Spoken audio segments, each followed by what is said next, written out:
Okay, we are good. We should be going live soon. People are starting to stream in. Okay, I'm going to. All right, there we go. We're all set. Okay. All right, thanks everyone for joining me. For those of you that don't know me, my name is Renee Roberts. I am a functional nutrition counselor. I am a vitality coach and also a registered hypnotherapist and founder of Nourish to Live RX. And I am your host tonight for my workshop series. And before I introduce our guest speaker for the evening, I just want to go over a few logistics. If you have questions during the workshop, feel free to type in the chat and or type in the Q&A box. And I'll keep an eye out. And you're more than welcome to ask throughout the session. And also, if you want to come on live audio, you're more than welcome to raise your hand and ask a question live as well. So let me introduce tonight Sue Slade, who's here.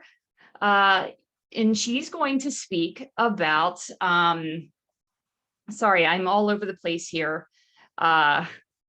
I'm looking for her bio. I have to read because I don't have it in front of me. Okay, so she's going to talk to us about the difference between acute, chronic, and neuroplastic pain and how fear is the greatest manifestation of our brains.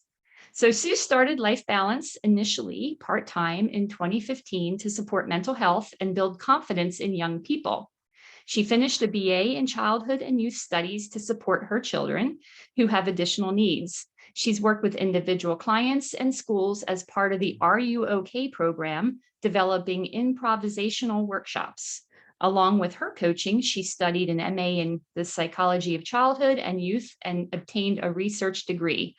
Qualifying as a neurolinguistic master coach in 2020, Life Balance went digital, specializing in stress and chronic pain. So coaching globally, courses, and one-on-one individual packages. So welcome, Sue. Thank you for joining us tonight. I will want to say to everybody here, this is probably going to be a nice, short, and sweet session because Sue is a trooper and has come on. She's actually fighting a chest ailment, so we don't want to tire her out. She's also coming from the UK, so it's very late her time. I think it's like 11 o'clock her time. So thank you so much for joining us tonight. How are you doing? Yeah, I'm not doing too bad. It's not too bad. Yeah, it's just gone 11 here. Yeah. Okay, awesome. So feel free to take it away and tell us a little bit about yourself, a little bit about your story. We heard a little bit from your bio, but feel free to talk to us about, how you got to where you are, and then tell us a little bit about the differences and what you see in your clients and how you can help. And maybe we can take away some tips and tricks as well. I started Life Balance initially off the back of my own journey. I was diagnosed with fibromyalgia 15 years ago. And after being passed from pillow to post and quite a lot of medications down the line, I ended up at pain therapy, who basically told me there was no cure, no hope of a cure, and I had to pace myself and carry on the way I was. And it didn't ring true with my brain. I suppose I had a light bulb moment, and my brain was telling me that there was a different way to go and that I wasn't going to spend the next 60 years in the condition that I was in then. So I started looking into alternative therapies, and I've healed myself a great deal. I'm still healing, but I've healed myself. But I found strategies that worked for myself. They worked for my clients. Some strategies work better with some people and other strategies work better with others. And sometimes it's a little bit of trial and error. Sometimes you need to coach someone and find out exactly which strategy is right for them by adding little bits each time you see them. Certainly with the group packages that I've offered in the past and the ones that I offer currently, we build up skills each week. So we build skills upon skills so that we can see what's working, we can see how it's working, and we have time to practice those skills, because it takes a minimum of 3 weeks to install a habit. So by the end of a 6-week course, you will have successfully installed 3 habits out of the 6 and be well on the way to installing the other 3. And that's generally how it works. Obviously, when I coach individuals, then I coach to their specific needs. But I coach people that are dealing with pain conditions that are stressed, people that are just stressed in life, so people that are stressed after trauma, and entrepreneurs that are starting business and finding the whole thing a complete overwhelm. So I do cover a broad range of stressful situations. Some of the key factors are what I was going to talk to you about tonight. There are, in fact, 3 types of pain. When you go to most doctors, they will tell you there are 2 types of pain, but there are 3. There's acute pain. Acute pain generally comes from an injury that will heal, but it takes time to heal, and that is your acute pain. However, if you injure yourself or develop a condition that is chronic, then that becomes chronic and ongoing pain. The difference is when you get pain from a brain's manifestation that causes pain. Pain that if you can take control of the brain and take control of the stressful situations in the brain, we can take the pain away. This is called neuroplastic pain. The understanding of neuroplastic pain is that we have thinking neurons in our head, thinking neurons in our heart, and thinking neurons in our gut. The ones in our heart and our gut are not as well developed as the ones in our head, but they're there. And in simplistic terms, our brains aim to keep us safe. So through their learning, since you've been alive, they develop filters based on your choices and your learning as to the things you would generally do and the decisions you would make. Because if you had to process all the information that is thrown at you every single day, your brain would explode because there's too much information to take in. So your brain filters it based on the choices that you've made over the course of your life. However, if you want to do something different and you want to challenge that, you actually have to challenge your brain. And sometimes the brain gets scared and it will send out signals to you that this is maybe not a good thing to be doing because it's not safe, that you suddenly want to go out and talk to 100 people on a stage because it's something you've never done before. And it will send you out warning signals. And some of the later warning signals you will get, you might get butterflies in the stomach. You might get a lead weight in the stomach. This is your brain connecting with your gut neurons and developing symptoms that are saying, hey, you need to take notice of me because I'm telling you there's something you need to deal with here. And this is sort of also the basis for neuroplastic pain. When you become stressed, your brain goes into flight and fight mode. And it gets stuck in a circle of, this is fearful to me. I don't like it. I'm going to either fight or flight. And then the next thing will get blown out of proportion. And that makes me more fearful. And I'm going to go into flight and fight. And so the circle continues and you never break that circle. So once the brain gets to that point, it then starts sending signals to the body. And it's that magnification that causes the physical symptoms. And it's the breaking down of that circle and those magnifications that start to take away the symptoms. It's not a 2-minute process. And it's not a 2-minute process to retrain the brain. It takes a number of weeks, and it takes people to do, I'm going to say, simple things every day. Because once you know how to do them, once you've got to grips with them, they're not arduous, but you need to do them.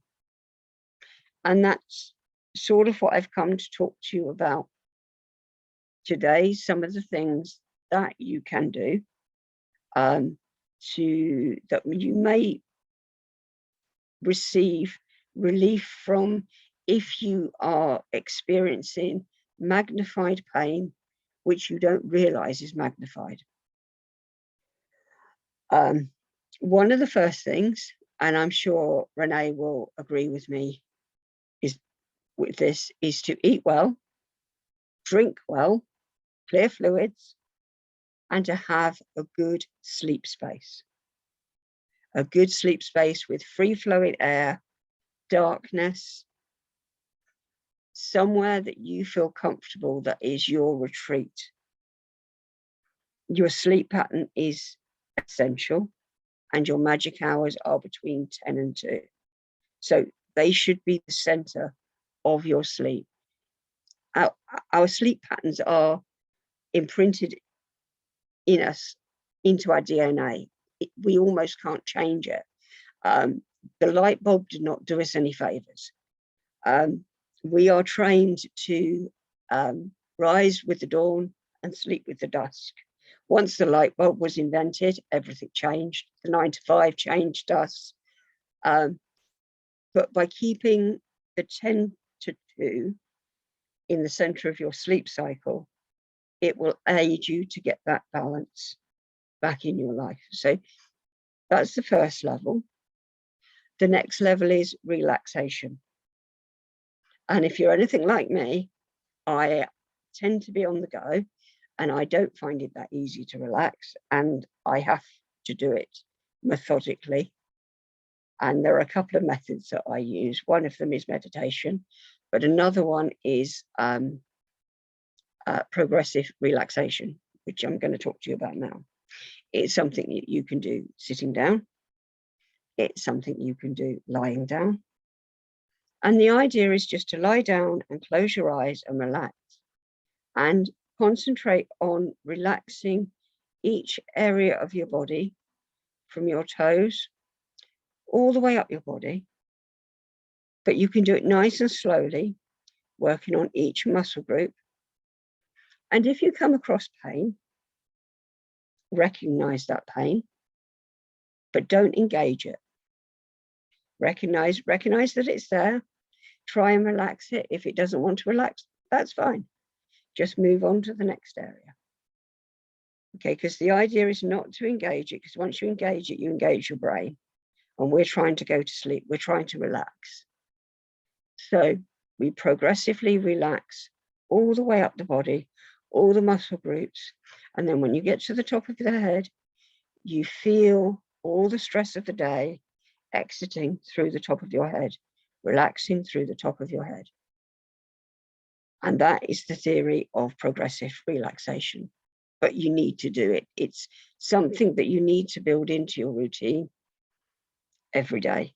And it's worked wonders for me, and it's worked wonders for some of my clients. Questions? Yeah. Is this done anytime during the day, this progressive relaxation, or is it better done? Okay. It can be done any time of the day that you're feeling stressed.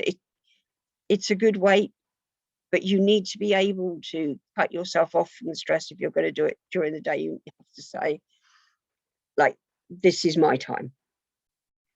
Okay. And just take time out. But it's good done just before you go to sleep. And how long would you, I guess, want to allow for time-wise? When you start it, it's really hard for some people to slow down, and it may only take a few minutes. As you go on, and as you enjoy the feeling of being relaxed, it can take up to half an hour. Just relax and enjoy the process of engaging with your body and getting to know your body, how it works, exactly where the pain is, what the pain is, how the pain feels, and being able to recognize if it's changing without sort of the engagement of, oh, ow, this is awful sort of thing. Just recognize that it's there. Okay. Another technique is, it's similar, but not quite the same, is a form of meditation. Again, you're working your way through the body and you're recognizing pain, and you're trying in your head to describe what the pain feels like, and you're recognizing it, that it's there without engaging it. And again, you're working your way through the body,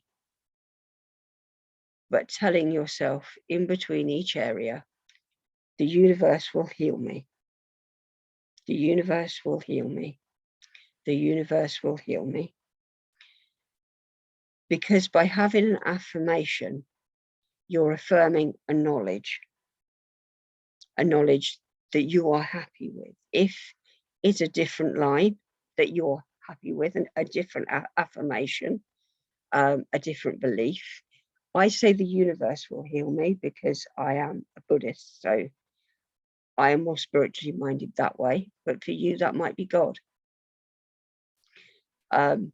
Whichever line you feel is happy with, but having an affirmation will focus your mind as you're moving through the body, and it will give you a point of focus, so that when all your pain and stress goes out through the top of your head, it allows you to feel totally relaxed inside yourself.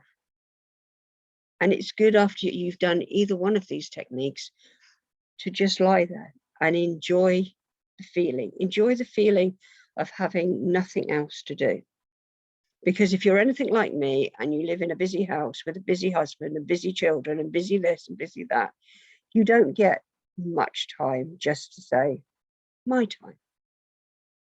So enjoy the feeling while it's there. For anyone with a pain condition, it's really important every day. And I know it sounds really selfish to say, this is my time. Whether that's having a cup of coffee and reading a book, or sitting out in the garden and watching the birds, whatever it is, that's your time. And it's a time to recoup and relax and just feel centered inside yourself. Because pain makes us tired. Pain can make us moody. Pain can do a lot of things to you because you're not fully there in yourself. It's a constant distraction. And it's important to recenter ourselves in the universe, within our family, within our life. So, does anyone have any questions?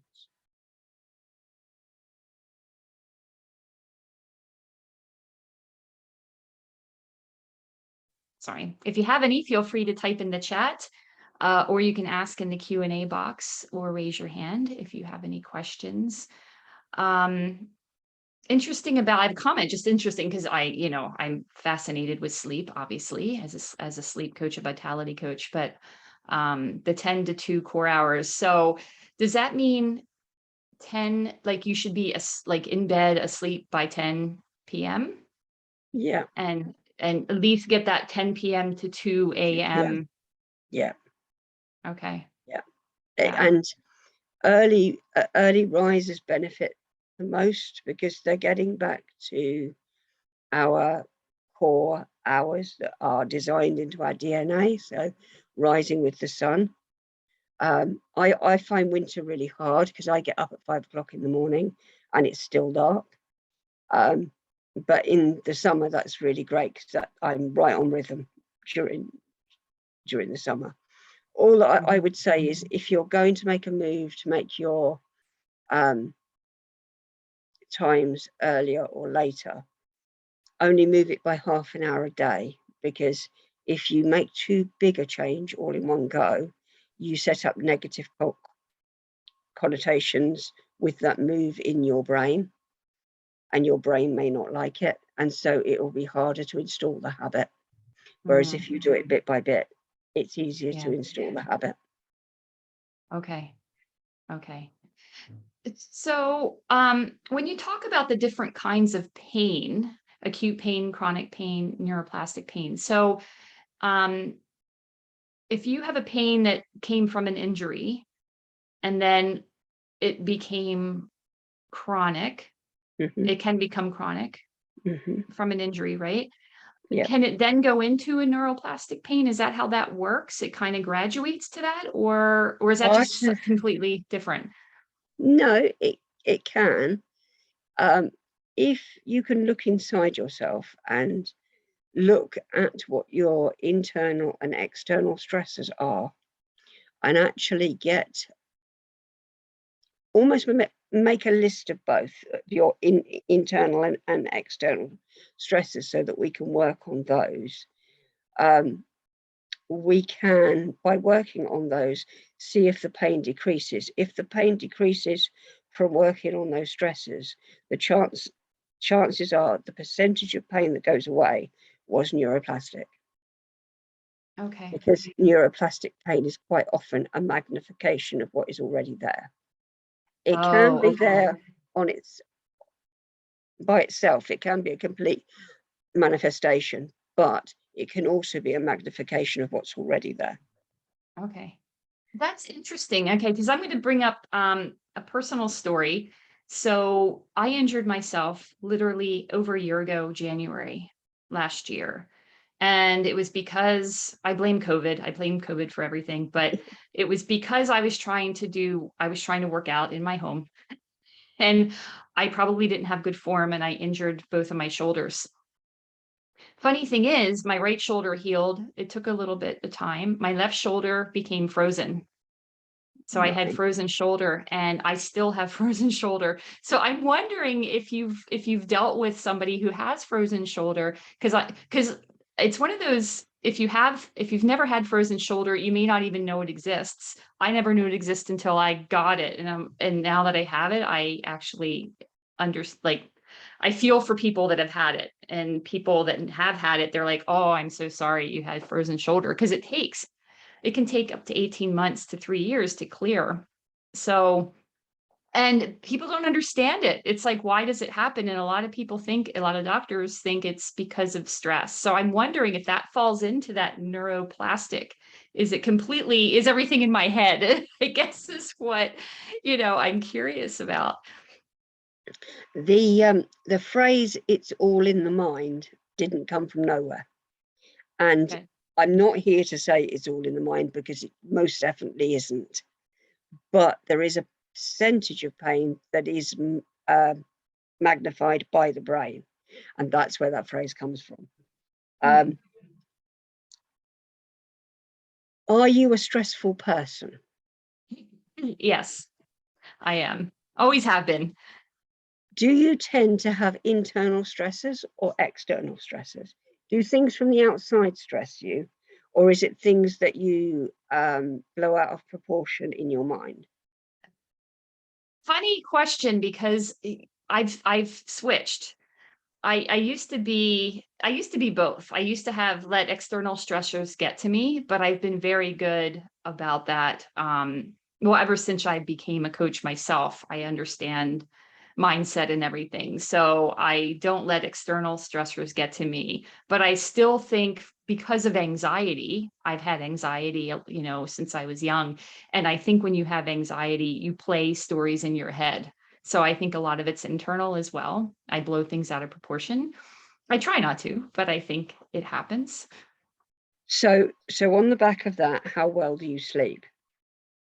I sleep very well now. 'Cause but that's why I became a sleep coach, because I had trouble sleeping. It took me a long time to figure out what was going on. And but I have my moments. I have my nights, but I know ahead of time if I'm going to sleep well or not, just based on the day I've had. So you play your stories during the day, you don't play them at night? No, sometimes though they come because I was one of those people that used to wake up in the middle of the night and my brain started going. And you probably know this. It's the kid, it's as soon as your brain starts going, it's so hard to fall back asleep. And it takes a long time. So um I've got things in place now that work, but it took time to figure that out for sure. So yes, if I'm stressed during the day, my brain will start playing out a story that hasn't even happened. Sometimes, you see, what dreaming is, and you probably know this, is your brain reconciling what's happened during the day with what it's already got in its storage systems, which is why when you have a dream, you have parts of the day or the last couple of days matched with things that you may have done in the past.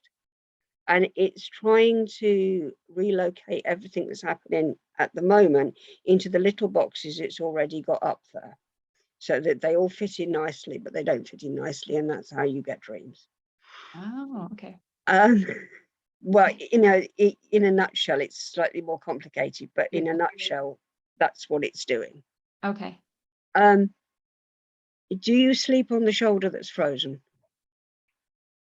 I couldn't, but when I had it really bad, it's in the thawing stage now, so there's no pain anymore. It's just limited movement, so I can sleep on that.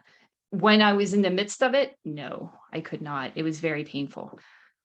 Because people have a shoulder that they naturally sleep on, and if you already have pain in that shoulder, sometimes it's easier to sleep on it to Really? deaden it, and that can make it worse.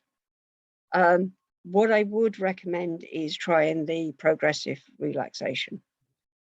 Hmm. You may find that by recognizing your pain anywhere in your body will actually um, help the healing process, because you in Okay. your brain are recognizing that there is pain there. Your three brains, gut, heart, and head, will recognize that you are recognizing the pain. I know there's a lot of recognizing in there, that you are recognizing the pain, and that may actually aid the healing process. Really? Okay. Interesting. Okay. I'll definitely try that. It's something I've not known about. So I do, as part of my coaching, I talk about mind body scans, which sounds very similar, but I think the fact that you're recognizing the pain, but not engaging it is an interesting concept for sure. Yeah, it's a therapeutic approach developed by physiotherapists, but it does work to go through every day and actually recognize your pain, because by recognizing it, your brain is sending out signals to warn you. But by recognizing that it's there, you don't need those warning signals anymore. And gradually the brain gets to recognize, that recognizes in there again, the brain gets to recognize that you are actually um, understanding where the pain is, what type of pain it is, and you're understanding this on a daily basis. And so it doesn't need to give you warning signals anymore. Hmm. And Okay. through that, you can gradually reduce the magnification. It is important to get to the bottom of what has caused the magnification in the first place.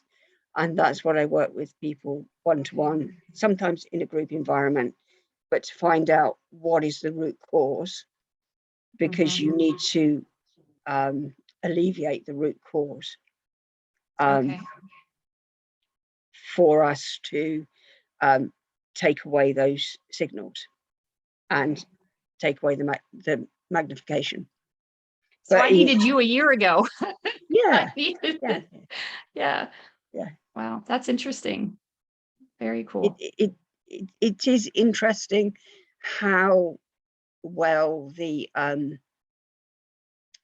mind and the body is joined, and that actually you can't heal one without healing the others. And I come across so many doctor stories that are trying to fix the body, but you can't fix the body. You can't fix the body's symptoms without fixing what the brain's doing to cause, to magnify those symptoms. I was actually coaching an orthopedic surgeon that actually wants to work with doctors that are suffering from burnout. And we were talking today about stress and how stress affects people. And it was really refreshing to talk to a doctor that understood that the brain and the body are uniquely connected, and you just can't heal one without healing the other. Yeah, that's awesome. Great. Does anybody have any questions? Feel free to type them in. I think I've had all my questions answered. I took a lot of notes because this is very fascinating. So, but I do want to, I have your information. So if anybody's thinking of a question, I'm going to just go and put your information in the chat. I'm also going to put some, let's see, if you want to get in touch with Sue, I have her website. And her, sorry, I should have broken it up a bit more, but her website, she has a Facebook group as well. Is a Facebook group for anybody that wants to know more about it? Okay. And then I've also included her email if you want to reach out to her and talk and find out any more information about her. You are more than welcome to do that. I don't want to take too much of your time because I know you need to rest and take your medication and get better. So I won't keep it too long.